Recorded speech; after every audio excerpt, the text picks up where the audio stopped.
you have given up hopes of talking to the Chinese as a political leader for the Tibetans now? Because if you give up the role as a political leader, you're not going to negotiate with the Chinese anymore, right? Oh, that I think entirely depends on Chinese side. Mm-hmm. If Chinese, if they want to talk to you as a political leader, would you say no? If Chinese government, eventually realize there is Tibetan problem, and sooner or later have to solve.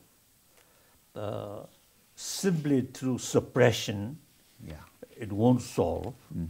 So they begin to feel some realistic sort of effort to solve this problem. Then if they feel, I can, because I have the full trust from Tibetan people. That's right. So if they find, I can some help for that. Yes. If they seriously, they indicate that, then I have to think seriously. You would reconsider your role. You then would, of course, you would resume without sort of the name of head of Tibetan sort of organization, as an individual. Yes. I can make some sort of contribution.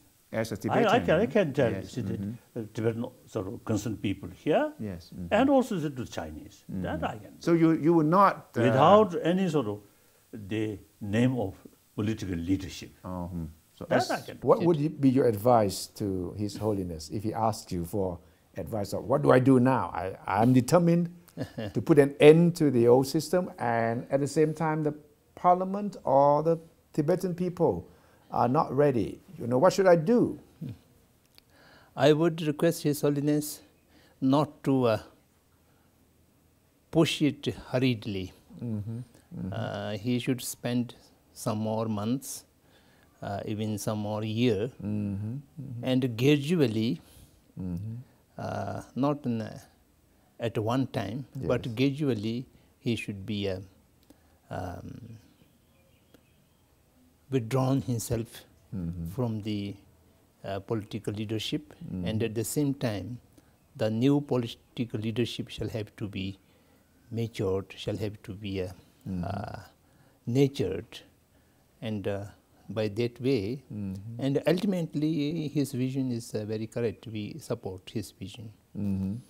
But His Holiness says that he has been preparing for this transition since 2001, when you yourself were elected by the people. For the first time, the Prime Minister was elected. That was very true. He was preparing not only from the 2001, even before, in the 1960s and 70s, he mentioned to the people that you should become independent and they should work as there's no Dalai Lama, and so on and so forth.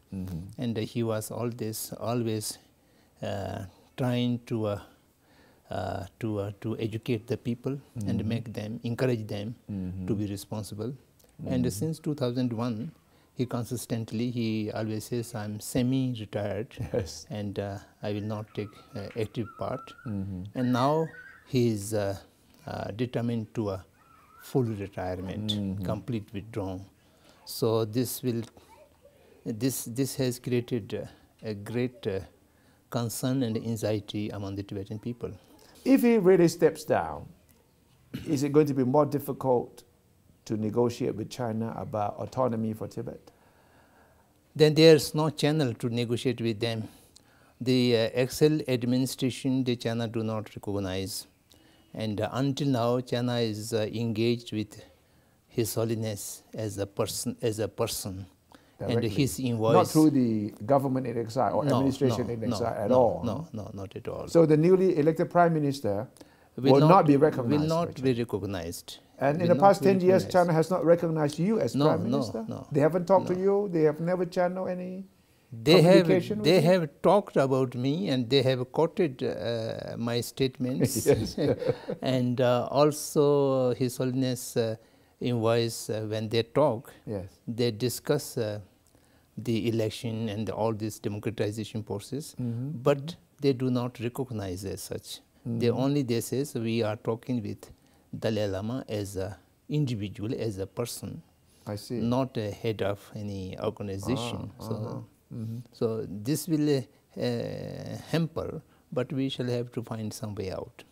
But then if China doesn't recognize the elected leader, Right. they will make it even more difficult for... More difficult. But the engagement with China, even His Holiness withdrawn from the political leadership, His Holiness can continue to dialogue with PRC. This is my personal thinking. What are the main problems of the administration in exile that you can see?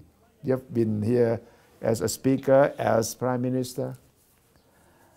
There is not big problem until now, because His Holiness binding force, Yes. which keeps all the community united and together.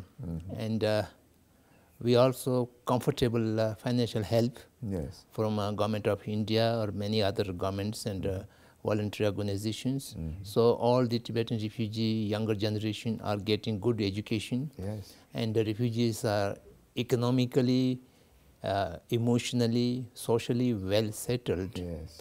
And then all the monasteries and cultural and religious institutions are rebuilt in India. Yes. So we are quite comfortable as a refugee community is concerned. I think we are the only refugee community who are very much happy and well settled. Our basic problem is inside Tibet.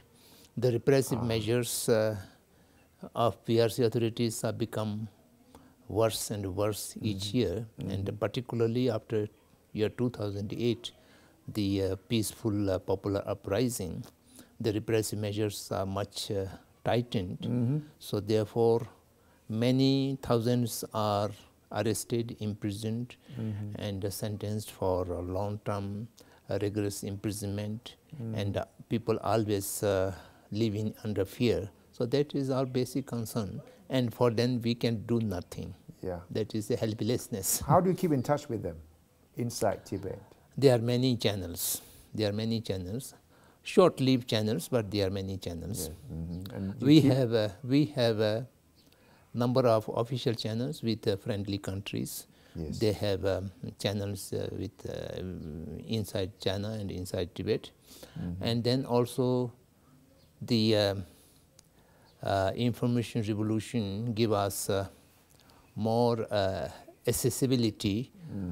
The internet, Yes. email, and the mobile phone, Yes. and these are very easy to.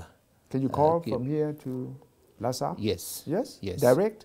Direct. With mobile phones? Yes. The Chinese authorities do not block? They do block, so we have different ways to. Yes. Do you think an uprising similar to 2008 could take place again in Tibet? It can take again at any time, or it may not take, because the control is much tighter than before. Approximately each 6 civilian is being watched by one military or paramilitary forces. Really? Yeah, this is the ratio. The oppressive atmosphere is still there. Yes, that is very much there.